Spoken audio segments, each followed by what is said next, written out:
So then we have the stool softener जिसमें हमारे पास आ जाता है डोकस से, ठीक है। अब ऑरल फॉर्म में भी दे सकते हैं in enema form.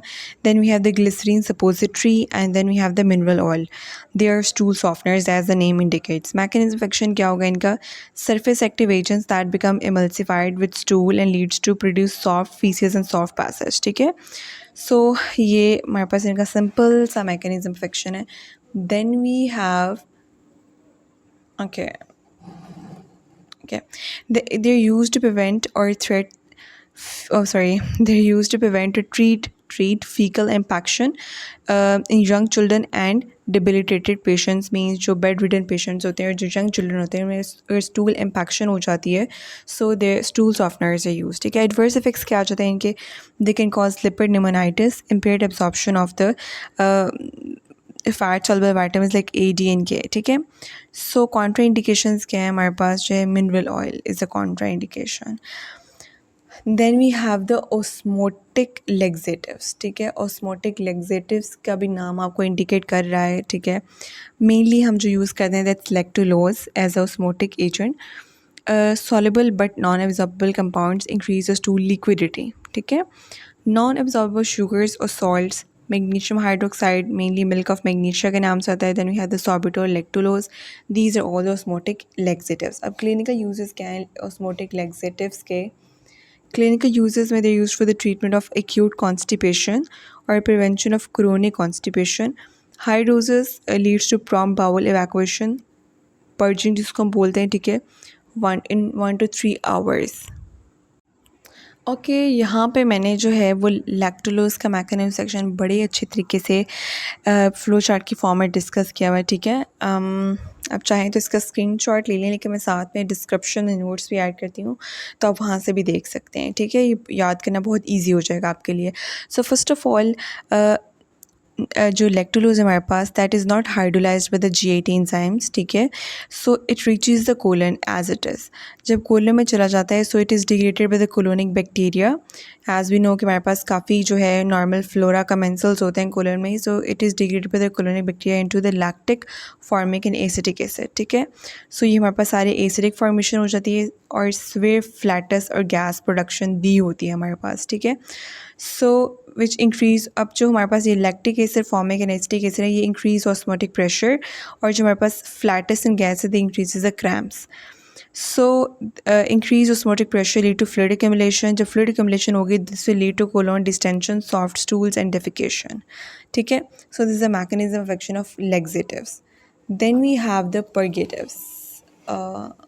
Okay then we have the purgatives. Purgatives में हमारे पास कौन कौन से आ जाते हैं? Magnesium citrate, sulphate solution and sodium phosphate.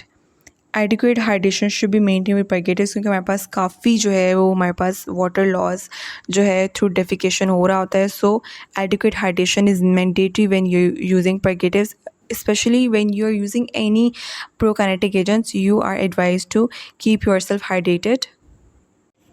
सो हम परगेटिव्स में डिस्कस करते हैं बैलेंस्ड पॉलीथाइलिन ग्लाइकोल को, ठीक है। It is used for complete colonic cleansing before GAT endoscopic procedures, used as colonic lavage to prepare gut for radiologic और endoscopic procedures. मतलब हम मेनली परगेटिव्स को तब यूज़ करते हैं जब हमें कंप्लीट इवैक्यूएशन चाहिए होती है कोलन की, इंटेस्टाइन्स की, बिफोर एनी इन्वेसिव प्रोसीजर, ठीक है। सो सलाइन कैथार्टिक्स जो हैं वो हमारे पास कौन कौन से हैं? Magnesium citrate, magnesium hydroxide, they are non absorbable salts that hold water in the intestines. So that's about purgatives, ठीक है। Then we will discuss stimulant laxatives, ठीक है। Stimulant laxatives, these include direct stimulation of enteric nervous system and colonic electrolytes and fluid secretion, used in neurologically impaired and bedridden patients. Adverse effects can stimulate laxatives के they cause colonic atony and dilation.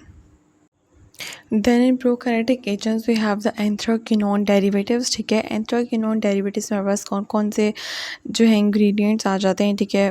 We have yellow, सेना, ये सारे हमारे पास natural sources से obtain होते हैं। Yellow, सेना, कैस्ट्रॉइड and cascara, ठीक है। These are anthraquinone derivatives. Senna, evacuation of bowels, ठीक है। It causes evacuation of bowels within 6 to 12 hours for treatment of opioid constipation, ठीक है। एज वी नो कि ओपियोइड बहुत सीवियर कॉन्स्टिपेशन करवाते हैं, so it is used for the treatment of opioid constipation.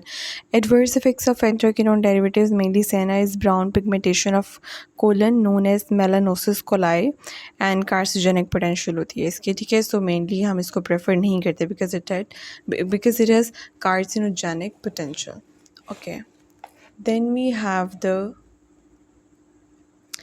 So castor oil, ठीक है। Castor oil बहुत frequently हम एज अ होम रेमेडी भी कॉन्स्टिपेशन के लिए यूज़ कर रहे होते हैं। सो इसका मैकेनिज़्म क्या है कि broken down into small intestine, ठीक है, रिसिनोलिक एसिड, ठीक है, रिसिनोलिक एसिड में ब्रेक डाउन हो जाता है, ठीक है। Contraindication of castor oil is pregnancy because it can cause contraction of the uterus, ठीक है, that can lead to abortion.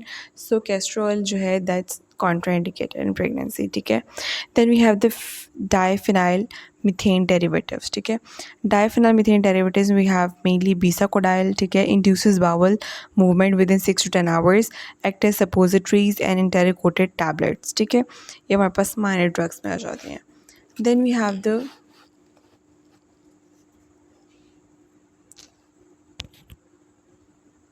chloride secretion activators.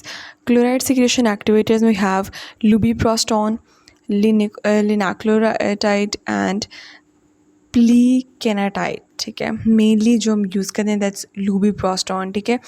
लूबीप्रोस्टॉन is basically the prostanoic acid derivative used in the treatment of chronic constipation and IBS with predominant constipation, ठीक है। सो IBS के साथ अगर constipation है हमारे पास so we prefer lubiprostone, that's a chloride secretion activator. Mechanism of action देख लेते हैं, ठीक है। It stimulates the type 2 chloride channels in the small intestine which leads to increased chloride fluid secretion into the intestine that stimulates intestinal motility. अब intestinal motility increase हो जाएगी तो it shortens the intestinal transit time और आपके पास evacuation of the intestine करवा देती है। कॉन्ट्रा इंडिकेशन इसकी भी जो है हमारे पास जो है वो प्रेगनेंसी है और एक contraindication is paediatric patients we don't prefer lubiprostone and pregnancy obviously. Okay, then we have the opioid receptor antagonist. Opioid receptor antagonist में mainly we have two drugs, that is methyl naltrexone and ilumepan, ठीक है। so जो हमारे पास जो है इनके opioid receptor antagonist का मैकेनिज्म एक्शन क्या है? They inhibits the peripheral mu opioid receptors without impacting the analgesic effect in the CNS. मतलब ये इनके पेरिफेरल ओपियोइड इफेक्ट्स हैं, they have no analgesic effect in the CNS. Adverse effects of opioid receptor antagonist is cardiovascular toxicity, mainly alvimopan, ठीक है। So mainly हम methyl naltrexone is preferred, so these are opioid receptor antagonist. Then we have the serotonin receptor agonist, ठीक है। Serotonin में हमारे पास जो है 5-HT4 रिसेप्टर एगोनिस्ट में we have tegaserod and then we have the prucalopride, ठीक है। काफ़ी डिफ़िकल्ट ड्रग नेम्स होते हैं फार्मा में, ठीक है, they are difficult to pronounce. हम टेगासिरोड में और प्रूकैलोप्राइड में हमारे पास जो है वो मैकेनिज्म एक्शन इनका देख लेते हैं, सेरोटोनिन रिसेप्टर एगोनिस्ट का, sorry. So there stimulation of 5-HT4 receptors on the presynaptic terminal of the submucosal primary afferent nerve fibers that leads to enhancing release of their transmitter, stimulate second order neurons, mainly enteric, and leads to peristaltic reflux, ठीक है।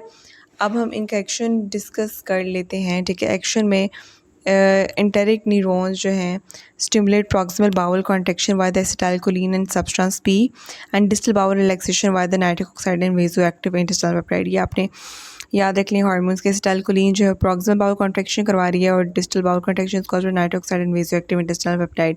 So that's all about the prokinetic agents that stimulate the JADs में हमने discuss कर लिए cholinergic agents first of all, then we have the dopamine receptor antagonist metoclopramide and domperidone, then we discussed macrolides, laxatives and bulk laxatives में हमने further discuss किए bulk forming laxatives, stool softeners, osmotic laxatives, purgatives, stimulant laxatives.